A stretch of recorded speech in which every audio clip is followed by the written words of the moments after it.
Bismillahirrahmanirrahim. Now we have isolated hypertension. So in isolated hypertension, it is also called as masked hypertension.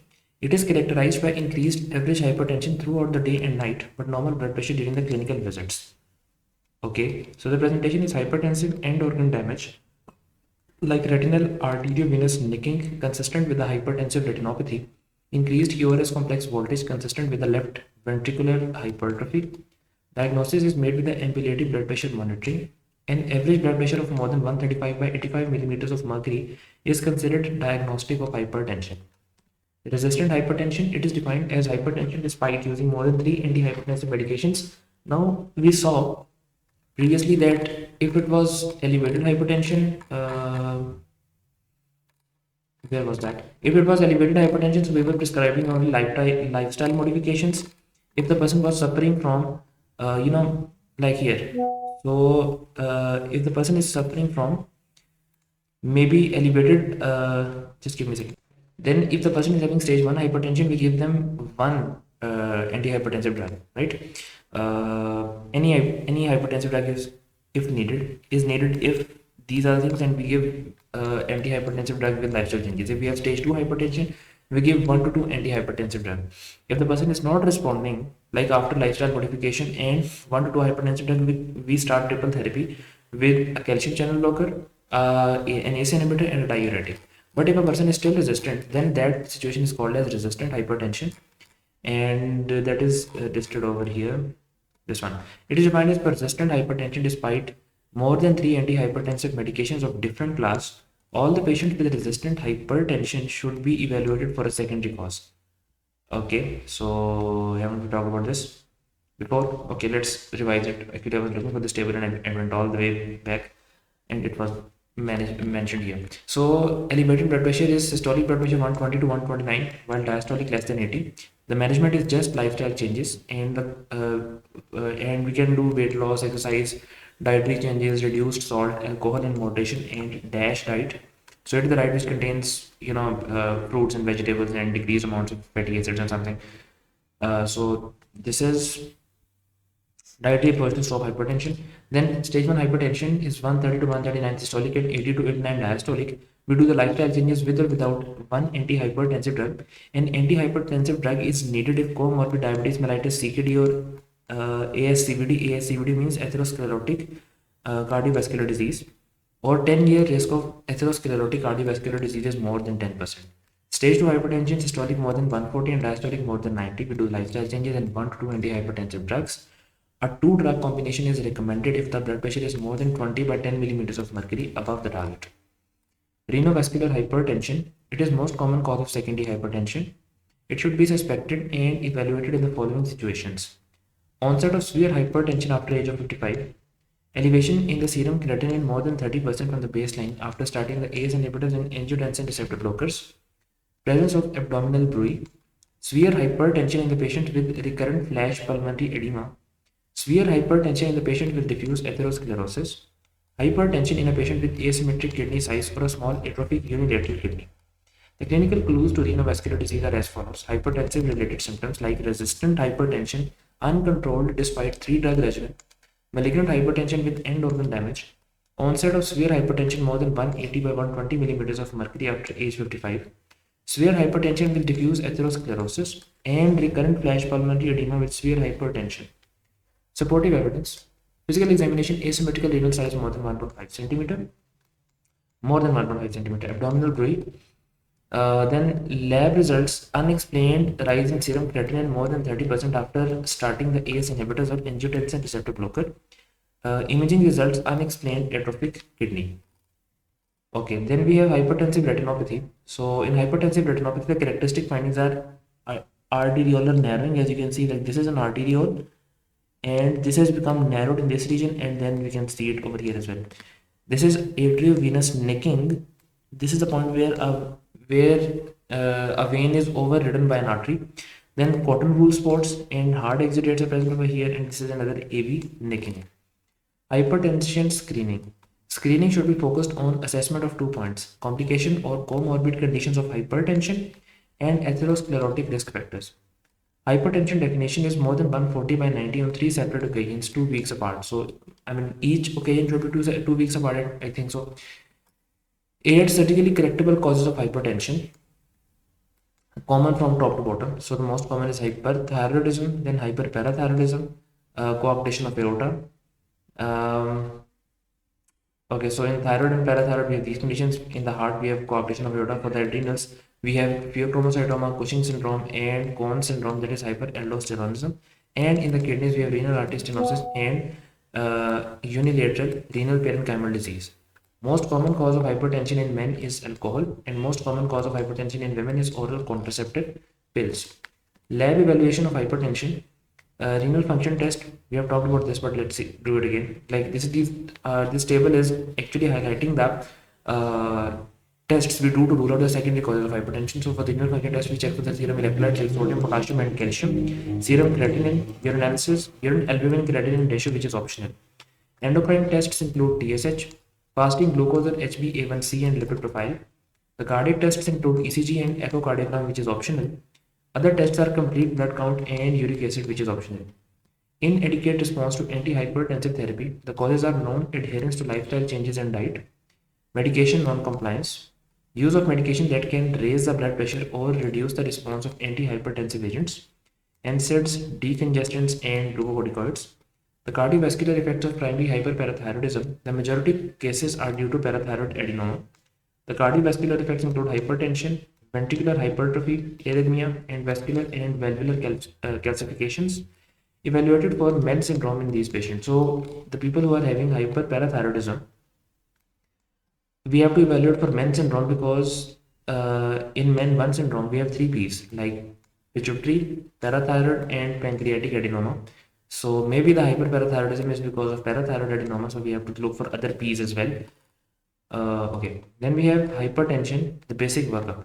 The basic lab analysis should include urinalysis for occult hematuria and protein to creat ratio, the chemistry panel, lipid profile, risk stratification for coronary artery disease, and baseline ECG to evaluate for coronary artery disease or left ventricular hypertrophy. Further investigation should be performed in the patients with a possibility of secondary hypertension. Signs of suspected secondary hypertension are age of onset less than 30 years without family history of hypertension, severe malignant hypertension, resistant hypertension, and sudden blood pressure rise in patient with previously controlled blood pressure. Life modification to decrease the blood pressure are the following. The DASH diet is diet high in fruits, vegetables, and low in saturated and total fats. So there is approximately 11 millimeters of mercury drop in systolic blood pressure with the DASH diet. Weight loss, reduction of BMI to less than 25 kg per meter square, and 6 millimeters of mercury drop per 10 kg loss. Aerobic exercise 30 minutes per day for 5 plus days per week, and there is a drop of 7 millimeters of mercury. Diet is sodium less than 1.5 to 2.3 grams per day, and the response varies. So approximately there are 5 to 8 millimeters of mercury drop in systolic blood pressure, and alcohol limitation less than 2 drinks per day in men and less than 1 drink per day in women. So there is a 5 millimeters of mercury drop in the systolic blood pressure. Note: chronic mild to moderate smokers have lower blood pressure than non-smokers, possibly because smokers generally have lower BMI. So although smoking is a risk factor for hypertension, because smoking is a risk factor for atherosclerosis, but you must know that chronic mild to moderate smokers have a lower blood pressure than non-smokers because smokers have a lower BMI. And what is that? Cotinine, a nicotine metabolite, has a vasodilatory effect. Syncope, front tongue bite, laceration versus seizure lateral tongue. So in syncope, the tongue bite will be front tongue bite and laceration. In seizures, there is lateral tongue bites or lateral tongue lacerations or seizures or lateral tongue bites are present. Syncope refers to an abrupt and transient loss of consciousness with loss of postural tone, followed by a spontaneous and complete recovery. So the etiology is vasovagal or neurally mediated syncope. The clinical clues to diagnosis are triggers, prolonged standing or emotional distress, painful stimuli. Prodromal symptoms are nausea, warmth, and diaphoresis. Situational syncope include triggers like cough, micturition, and defecation. Orthostatic syncope, postural changes in heart rate, blood pressure, and standing suddenly. aortic stenosis, hypertrophic cardiomyopathy, anomalous coronary arteries, syncope with exertion or during exercise, ventricular arrhythmias. So the people who have syncope because of ventricular arrhythmias will also have a prior history of CAD, MI, cardiomyopathy, or decreased ejection fraction. 6. Sinus syndrome, bradyarrhythmias or atrioventricular block. So sinus pause, increased PRN or increased QRS duration. Thorstedt de Pontus, acquired long QT syndrome, hypokalemia, hypomagnesemia, medications causing increased QT interval, and congenital long QT syndrome, family history of sudden death, increased QT interval, syncope with triggers, for example, exercise and startle sleeping. So basically, these are the causes of syncope. Vasovagal or neurally mediated, situational, orthostatic, aortic stenosis, hypertrophic cardiomyopathy, anomalous coronary arteries, ventricular arrhythmias, sick sinus syndrome, bradyarrhythmias or AV block, Torsades de Pointes, acquired long QT syndrome, and congenital long QT syndrome. The congenital long QT syndrome are those Jervell-Nielsen and Romanov-Ward syndrome. So yeah. Normal ejection fraction is more than 50 to 75%. Diagnosis of orthostatic hypotension. So within 2 to 5 minutes of standing from a supine position, more than 20 millimeters of mercury drop in systolic blood pressure or more than 10 millimeters of mercury drop in diastolic blood pressure. So this is a diagnostic point for orthostatic hypotension. And orthostatic hypotension is very common among the people who are taking alpha 1 blockers. Yeah. Then clues to etiology of syncope. The first one is vasovagal. So in vasovagal syncope, there will be some trigger like emotional stress or prolonged standing. There will be a prodrome like nausea, sweating, and warmth. Carotid hypersensitivity.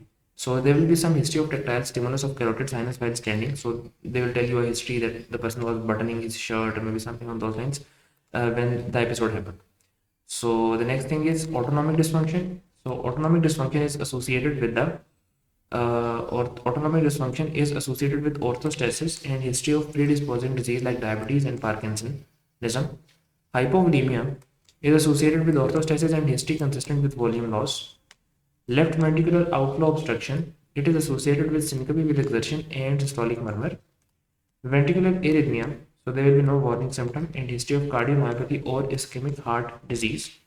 Conduction impairment, like in sick sinus syndrome or advanced AV block, so preceding fatigue or lightheadedness, there will be ECG abnormalities, for example, sick sinus pause and dropped QRS. So in orthostatic syncope, the etiology for the orthostatic syncope is medications like vasodilators, inotropic or chronotropic blockade and diuretics, autonomic dysfunction like in advanced age and neurodegenerative disease, and hypovolemia like fluid restriction and GI losses and fever. The clinical features are typically occur with standing from seated and supine position. Pre-monitory symptoms, for example, lightheadedness and visual blurring is common. The diagnosis is more than 20 millimeters of mercury drop in systolic blood pressure or more than 10 millimeters of mercury drop in diastolic blood pressure after standing from a supine position. The treatment is to modify the postural transition, for example, rise slowly when standing, discontinue or decrease the dose of exacerbating medications, and increase the fluid and salt intake. So we have talked about this thing that within 2 to 5 minutes of standing from a supine position, if there is more than 20 millimeters of mercury drop in systolic or more than 10 millimeters of mercury drop in diastolic, that is a diagnostic for orthostatic hypotension. Then we have vasovagal syncope. The pathophysiology, parasympathetic activation leads to decreased cardio-inhibitory response, which manifests as bradycardia with sinus arrest. It is more common. Decreased sympathetic drive will lead to peripheral vasodilation and hypotension. That is less common, but that can also happen. So there are two pathophysiologies. Firstly, there can be parasympathetic activation, that vagal stimulation basically, that leads to cardio-inhibitory response and that manifests as bradycardia with sinus arrest, and decreased sympathetic drive will lead to peripheral vasodilation and hypotension. So basically, it is the heart that is inhibited instead of vascular dilation. Presentation is triggered by emotional stress like fear of venipuncture. For example, like a person has come to you and you are trying to insert a cannula, or maybe you are trying to draw some sample blood and the person undergoes vasovagal syncope, or prolonged standing. Prodrome is seen, nausea, diaphoresis, pallor, and lightheadedness. The diagnosis is upright tilt table test. Management is isolated episode. If it is an isolated episode, so reassure the patient that this can happen to anyone and don't be so hard on themselves. And if they are recurrent episodes, then they must avoid the triggers, assuming a supine position with leg raising and counter pressure technique For example, leg crossing and hand grip can also be utilized. So, vasovagal syncope, the clinical presentation is inciting event like stress and prolonged standing. Prolonged, for example, pallor, nausea, and diaphoresis, and consciousness regained rapidly, that is less than 1 minute. Diagnosis, mainly the clinical diagnosis, upright tilt table test in certain cases. Treatment is with reassurance, avoidance of triggers, counter pressure techniques for recurrent episodes. Then comes cardiogenic syncope. So in cardiogenic syncope, the etiologies are aortic stenosis or hypertrophic cardiomyopathy, ventricular tachycardia, sick sinus syndrome, advanced AV block or torsades de pointes. So in aortic stenosis or hypertrophic cardiomyopathy, there will be exertional syncope and systolic murmur on examination will be heard, because the problem is that the cardiac output is not appropriate. Either the stenosed aortic valve is not allowing enough blood to reach the systemic circulation, or maybe there is left ventricular outflow tract obstruction that is not allowing enough blood to reach the brain or circulation, that can lead to syncope. Ventricular tachycardia, again the problem is with the cardiac output, so there will be no preceding symptoms, and there will be a history of cardiomyopathy or previous MI. Sick sinus syndrome, preceding fatigue or dizziness, and sinus pauses on the ECG will be seen. Advanced AV block, bifascicular block or increased PR interval on ECG, dropped beats on QRS complexes on ECG. Then torsus deposits, no preceding symptoms, medication that prolong the QT interval will be present in the history, and hypokalemia or hypomagnesemia can be present. To reverse torsion, we give magnesium. So remember that hypomagnesemia causes it, and giving magnesium, administration of magnesium will cure the condition. And in all the conditions, in cardiogenic shock, the problem is a decreased cardiac output. So enough blood or oxygen is not reaching the brain, that can lead to syncope. Then what is situational syncope? It is a form of a reflex, neurally mediated syncope associated with specific triggers like micturition, defecation, and cough. The most common type of syncope which we think about when we are uh, thinking about the stuff that some emotion responses cause someone to uh, undergo syncope. So that is actually vasovagal syncope. That is not situational. That is over here. Oh, not orthostatic. This is okay. Yes, this one, the vasovagal type. Where is that? This one. So the emotional stress causes vasovagal syncope. Situational syncope is something else. Situational syncope is associated with some sort of situation, like you were doing some action and during that you had a syncope. So the pathophysiology for that is alteration in the autonomic response leading to cardio-inhibitory, vasodepressor, or mixed response. Increased parasympathetic stimulation will lead to profound bradycardia, varying degree of AV block or asystole. Decreased sympathetic output will lead to vasodilation, hypotension, or syncope. Carotid sinus hypersensitivity, the diagnosis is carotid massage. Treatment is permanent pacemaker for the carotid sinus hypersensitivity. Now, how to differentiate between a seizure and a syncope? So, the seizures will have the preceding symptom of seizure are oral. For example, smell, visual disturbance, or none. Okay, let me change the color of my pen. Maybe some creative color. Which color will do? Okay, I think this one will look different. It's not so creative, but okay. So, aura, for example, smell, visual disturbance, or none. Patient's position, any position during seizure. Tongue biting will be common, and that is often laterally positioned. Convulsive movements are common, typically start before or simultaneous with the loss of consciousness. Urinary incontinence is common, and post-episode recovery is variable minutes to hours or maybe days, and residual confusion is common, that is post-ictal state. In syncope, the preceding symptoms include a prodrome, like nausea, diaphoresis, or maybe none. Like this prodrome is present in maybe vasovagal syncope, but in cardiogenic syncope, these are not present. Patient's position, often standing like vasovagal, but can occur in any position, for example, cardiogenic. Tongue biting is rare, and if present, so it will be frontal. Okay, then we have the next thing, that is convulsive movements. They are less common but can occur after loss of consciousness. Urinary incontinence, less common but can occur after loss of consciousness. And post-episode recovery, it is rapid 1 to 2 minutes with no residual deficit. So where was the start? So loss of consciousness. Now the convulsive movements or urinary incontinence can be due to transient cerebral hypoperfusion and hypoxia. Okay. Tongue biting, especially lateral, is the most specific finding for the epileptic seizures. Then comes the orthostatic hypotension. It is the hypotension like the person was lying comfortably and then out of nowhere he just stood up suddenly and fell back. So basically it's a cycle. In orthostatic hypotension, you were lying, you stood up, and due to hypotension, you fell back, you lied again. So it is defined as a postural decrease in blood pressure by 20 millimeters of mercury systolic or 10 millimeters mercury diastolic, sometimes accompanied by an increase in the heart rate that occurs within 2 to 5 minutes of standing from a supine position. The etiology is autonomic reflexes like loss of baroreceptor sensitivity due to aging. Autonomic neuropathy include diabetes and Parkinson's disease. Decreased intravascular volume like hemorrhage, hyperglycemia, and diuresis. The medications which can cause it are diuretics, vasodilators, and adrenergic blocking agents. Exercise induced postural hypotension. So pathophysiology is cessation of exercise results in sudden decrease in venous return to the heart, like preload. Manifestations are athlete collapses immediately after cessation of exercise. There will be no loss of consciousness, dizziness or lightheadedness, normal to minimally elevated core temperature.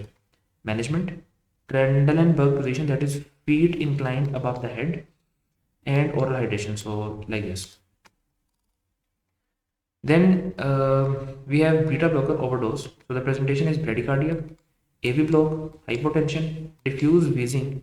It differentiates the beta blockers overdose from the calcium channel blocker, digoxin and cholinergic agent overdose, hypoglycemia, bronchospasm, neurologic dysfunction like delirium and seizures. Management: the immediate management is to secure the airways, IV fluids and IV atropine.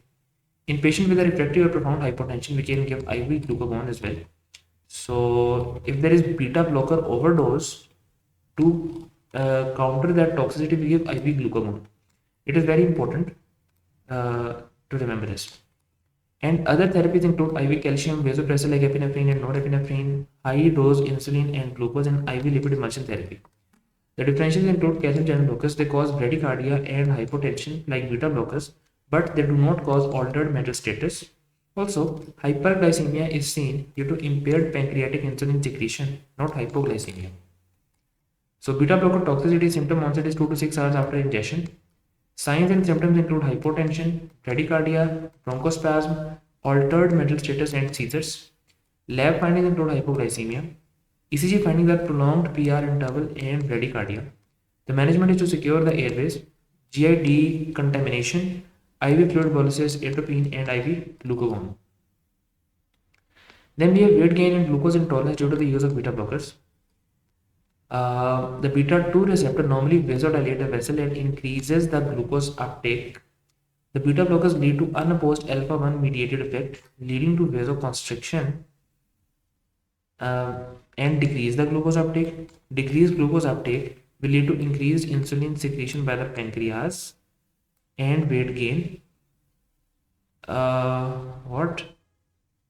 So basically, they're saying that the beta 2 receptors normally vasodilate the arteries and arterioles, and they cause the increased glucose uptake by the tissues. Now, if we are giving beta blockers, so the tissues won't be able to uptake the glucose, and glucose will keep on circulating in the blood. The pancreatic islet cells will detect that increased level of glucose and decrease glucose uptake and increase level of circulating glucose, and in response to that, they will release increased level of insulin, and insulin will stimulate the lipogenesis, and that lipogenesis will increase the weight. Weight gain is also caused by a reduction in the lipolysis in the adipocytes, which is mediated by the beta 1 receptor mediated activity. So we are giving beta blockers. The beta 1 mediated lipolysis in the adipocytes is not happening, and even that is going to cause weight gain. So the bottom line is that the beta blockers cause weight gain, right, and glucose intolerance. Then we have digoxin toxicity. Presentation: acute toxicity presents with GI symptoms like digoxin, is a cardiac glycoside, right?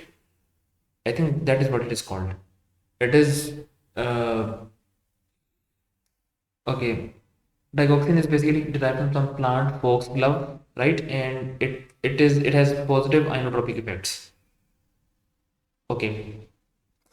It is also vagotonic. So acute toxicity of digoxin present with vomiting, nausea, anorexia, and possible weakening and confusion. Now you can see that vomiting, nausea, and anorexia, these are parasympathetic effects, and these are being caused due to overexcitation of the vagus.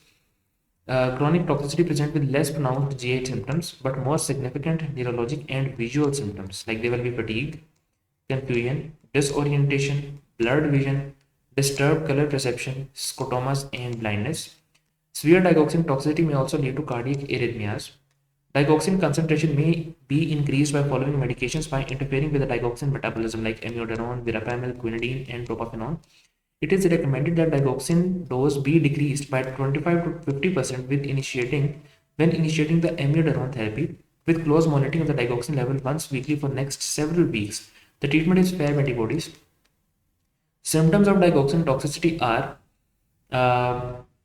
the cardiac symptoms are life-threatening arrhythmias. Gastrointestinal manifestations include anorexia, nausea, and vomiting, abdominal pain. The neurologic manifestations include fatigue, confusion, weakness, color vision alteration, and in these situations, we can give antidigoxin Fab antibodies. Then next is digitalis toxicity. So for the digitalis toxicity, the presentation is atrial tachycardia with AV block. Atrial tachycardia features the atrial rate slower than atrial flutter rate. So basically we have three things. Atrial tachycardia, the rate is slower than atrial flutter and the rate is lower than atrial fibrillation. So the atrial fibrillation has the highest rate. So it is slower than atrial flutter.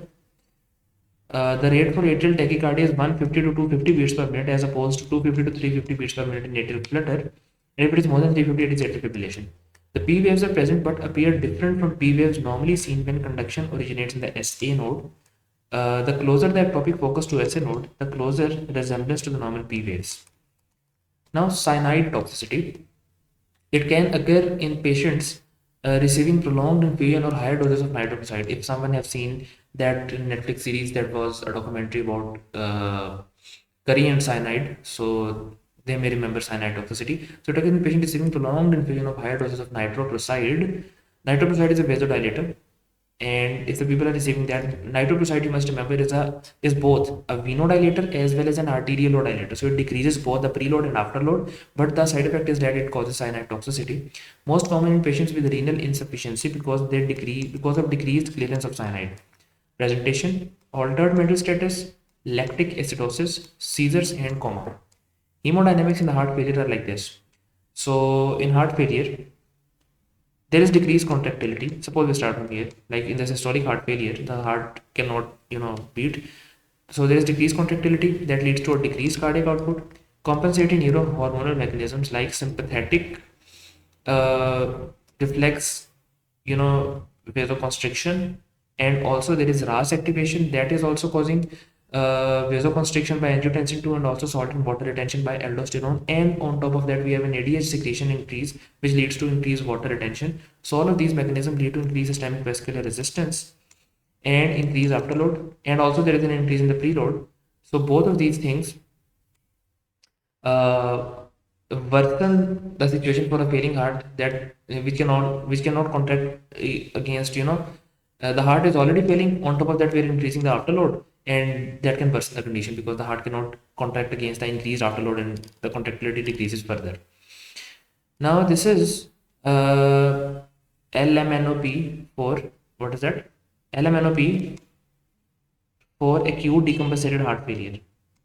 Is this okay? So treatment is LMNOP. LMNOP is Lasix. Lasix is basically it is furosemide because it lasts for 6 hours. That is why it is called Lasix. Then morphine, nitrates, oxygen, and position. So LMNOP for decompensated heart failure, we have to administer that. Mona C bash for acute coronary syndrome. I think there was Mona B, but they're saying Mona C bash, unstable STEMI and STEMI. So Mona B was morphine. Morphine is an opioid. N is for nitrates. A was for aspirin, and B was for beta blockers. And C, I don't know, ACE inhibitor or something, but we'll see that. I don't know. I don't remember the full form of Mona B. But remember that for decompensated heart failure, we will give LMNOP, that is Lasix, morphine, nitrates, oxygen, and position change. And for acute coronary syndrome, we give Mona CB, Mona C bash, And in Mona C batch, we have M is for the morphine, O is for something. I don't think O is for anything. O is for morphine, N is for nitrates, A is for ACE inhibitors, and A is for aspirin, and B is for beta blockers. But we'll see that later on. So acute decompensated heart failure, the picture looks something like this.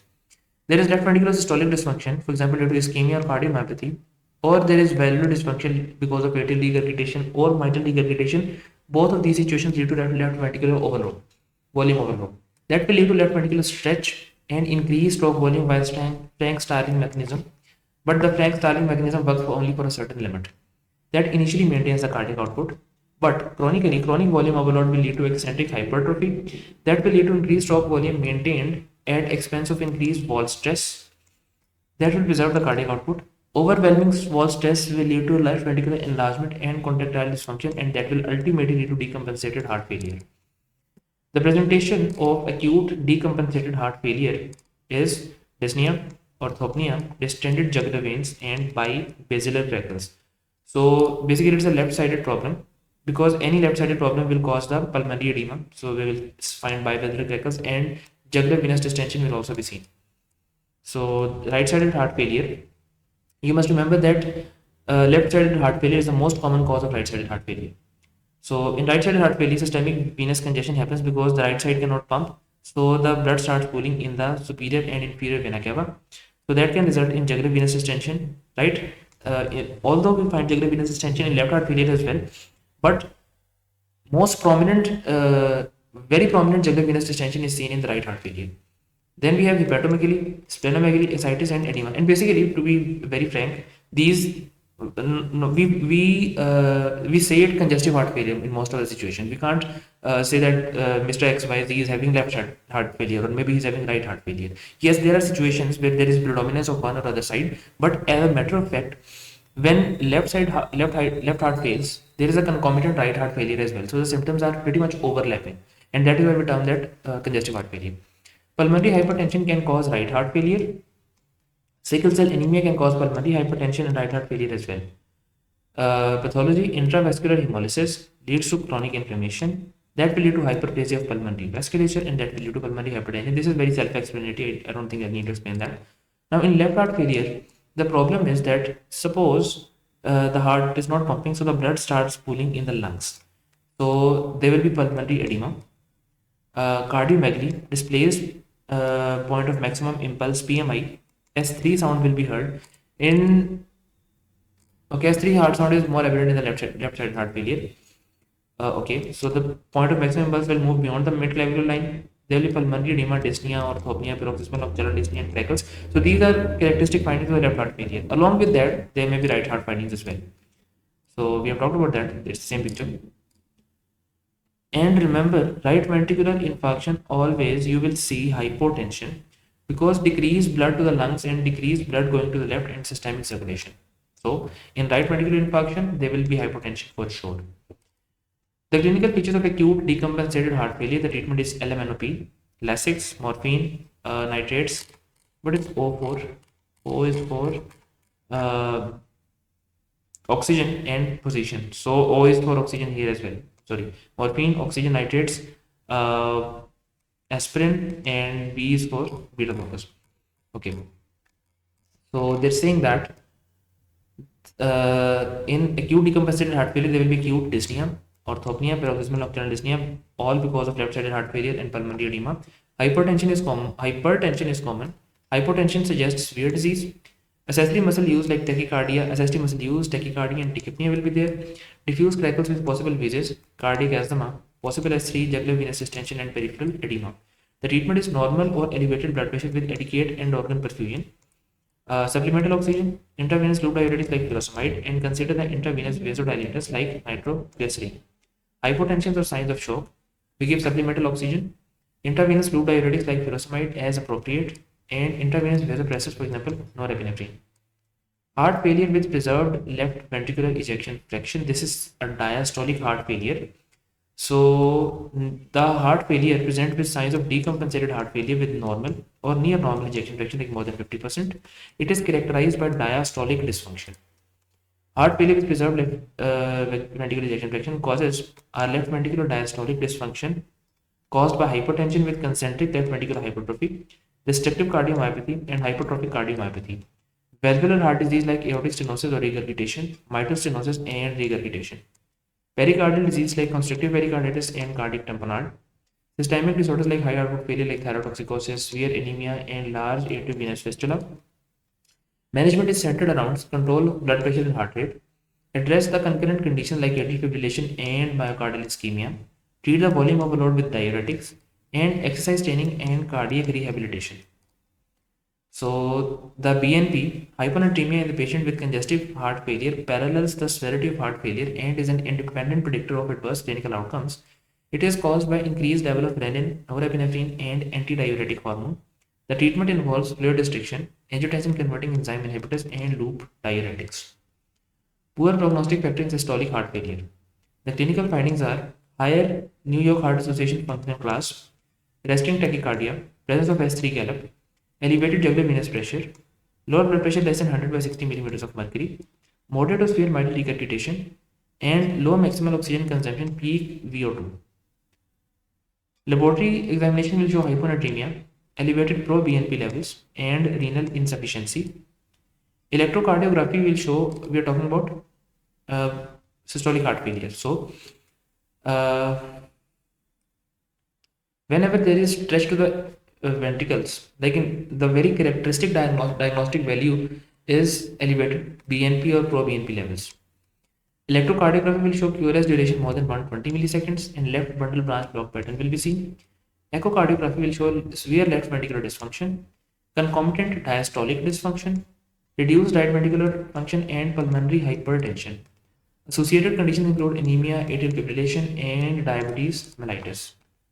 How do we classify angina?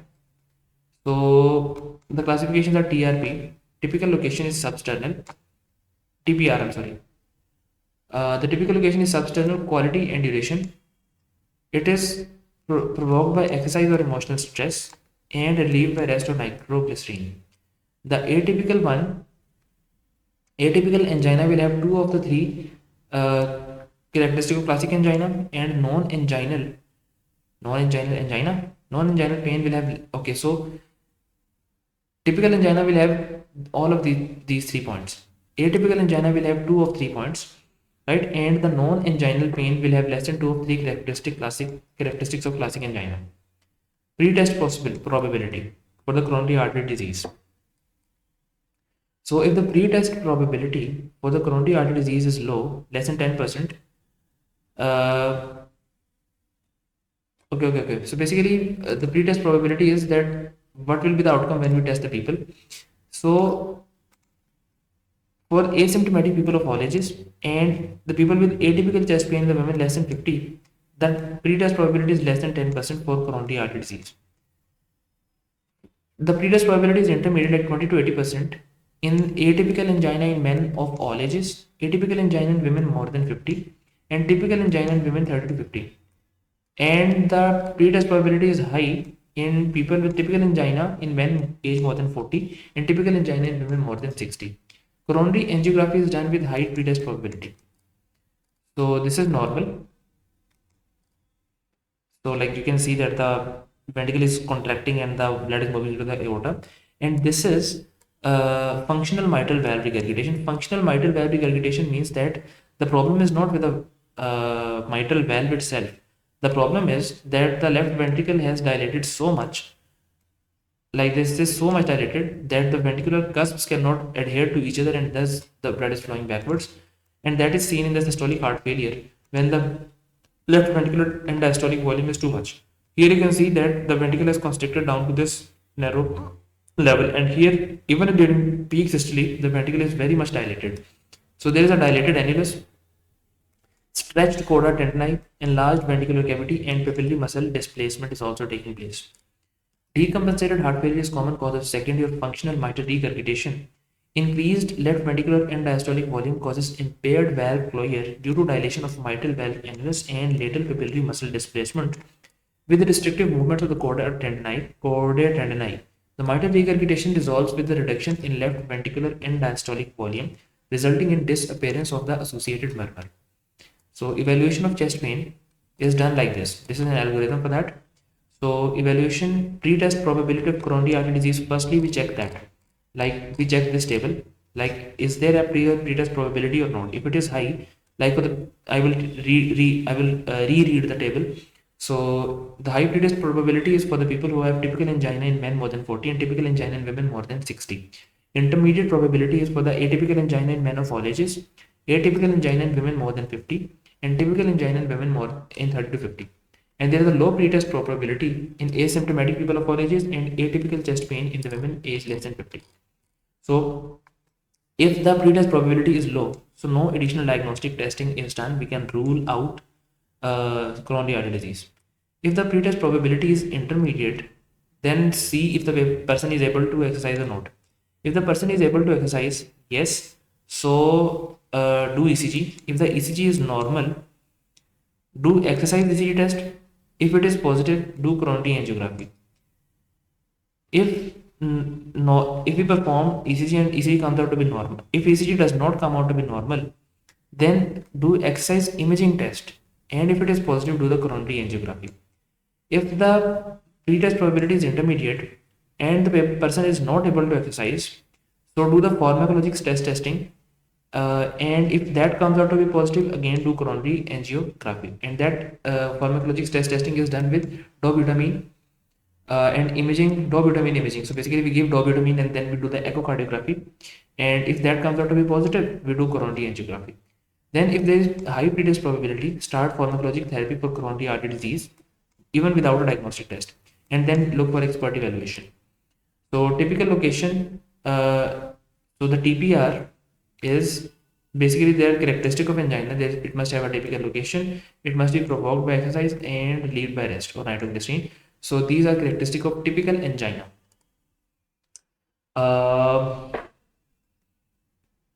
Yes, we can do exercise ECG test in the people who are able to exercise and who initially had a normal ECG, or with intermediate pre-test probability, or we can do myocardial perfusion imaging as well. Tokotsubo has stress-induced cardiac findings, but mostly seen in the post-menopausal women, and can see ECG abnormalities, and we can go with echo in these people as well. So this is a very important graph. They're telling us about concentric versus eccentric hypertrophy. So in concentric hypertrophy, the pressure overload is there, like because of chronic hypertension or aortic stenosis. So the sarcomeres will added in parallel to each other, and when that is happening, the luminal cavity will narrow down, and this is concentric ventricular hypertrophy. It is seen in acromegaly, and also you can see that the ventricular wall is very stiff and very thickened, so that can ultimately lead to diastolic heart failure, and S4 heart sound will be heard in these people if it is pathologic. In volume overload, aortic or mitral regurgitation, or maybe ischemic heart disease or dilated cardiomyopathy, the sarcomeres are added in series to each other, and the luminal cavity will increase. So this will be eccentric hypertrophy, and if that worsens, like in systolic heart failure, we have eccentric hypertrophy that ultimately leads to systolic heart failure. So the people will have S3 heart sound, and the left ventricular and diastolic volume will increase. So here you can see that the next topic is the clinical features of Marfan syndrome. It is a connective tissue disorder in which we have a disorder in the fibrillin gene. So we have to differentiate it from the homocystinuria, which in homocystinuria the people have fair complexion, thromboembolic events, and a downward displacement of lens. So in homocystinuria the people have downward dislocation, while for the Marfan it will be upward. Let's see that. In skeleton there will be arachnodactyly, decreased upper to lower body segment ratio, and increased arm to height ratio. There will be a pectus deformity, scoliosis or kyphosis, and joint hypermobility. The ocular changes are ectopia lentis with upward dislocation of lens, and in homocystinuria there is a downward displacement. The cardiovascular problems include aortic dilation, regurgitation or dissection, mitral valve prolapse will be there. Pulmonary findings include spontaneous pneumothorax or apical plebs. The skin manifestations are in recurrent or incisional hernia, and skin stria will be present. So these are the findings. As you can see that in homocystinuria, in contrast to this, the person will have fair complexion, thromboembolic events, and downward displacement of the lens. So this is the picture. In this picture, you can see this is ectopia lentis. arm to height ratio will be higher. There's an increased arm to height ratio. Then breastbone dips inward or protrudes outwards. Pectus excavatum or carinatum decreased upper to lower segment body segment ratio. Taller and slender build. There will be arachnodactyly and joint hypermobility. Here you can see kyphosis and or scoliosis. Yeah. And in the nails, what can you see? Arachnodactyly and loose joint allow the distal phalanx to protrude beyond the ulnar side of the clenched fist. You can see that distal phalanx. You can't do this, right? This is the thumb and that is protruding all the way outwards. Yeah. Okay. So pectus excavatum, it is well, it's wrong. The pectus excavatum is inwards because you excavate, like excavator is a machine which digs the earth. So pectus excavatum is inward and pectus carinatum is outward protruding. Just let me recheck that, but I'm sure about it. Uh,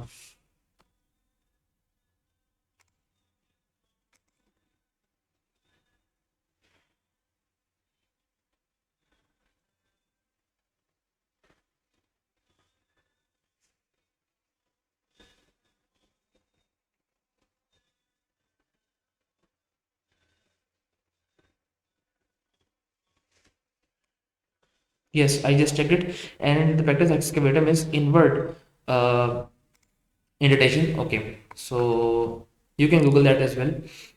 Then we have cardiovascular complications of the Marfan syndrome. So we have read that. No, we haven't. So aortic root dilation is classic and seen in, and we can see aortic dissection as well. They can say a diastolic murmur. So that will be of aortic regurgitation with the Marfan syndrome. Mitral valve collapse, mid-systolic click, and late systolic murmur will be present. The next thing is cardiovascular complications of the Marfan syndrome. The pathophysiology of Marfan syndrome is mutation in the extracellular matrix protein fibrillin 1. This results in the disruption of connective tissue structural integrity throughout the body. Cardiovascular complications include aortic regurgitation and aortic dissection type A. So, fibrillin 2 gene mutation is congenital contractural arachnodactyly, autosomal dominant, tall stature, arachnodactyly with multiple contractures. That is not, that's it. No cardiovascular or eye problems. Get that right.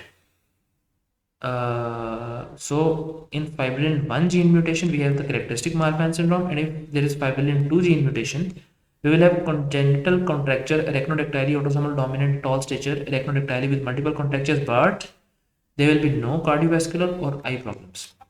Aortic regurgitation. The type A aortic dissection is the one which involves the ascending aorta, either independently or with descending aorta. So aortic regurgitation, it is very common and results due to aortic root dilation. It is identified by early decrescendo diastolic murmur, but best heard at the right upper sternal border. The aortic dissection in aortic dilation, if aortic dilation and regurgitation are left untreated, they can progress to aortic dissection type A. Marfan syndrome is common cause of aortic dissection prior to age 40. Contrary to this, systemic hypertension is the most important cause of aortic dissection in age more than 60. Then we have Holt-Oram syndrome. It is an autosomal dominant disorder. It is associated with heart problems, particularly ASD, and upper limb bone problems, for example, and like absent radial bone. So in Holt-Oram syndrome, there are ASD and radial bone, absence of radial bone. Then chronic venous insufficiency. In chronic venous insufficiency, okay. So for the chronic venous insufficiency, the pathophysiology is incompetence of venous valves leading to venous hypertension in the deep veins of the legs.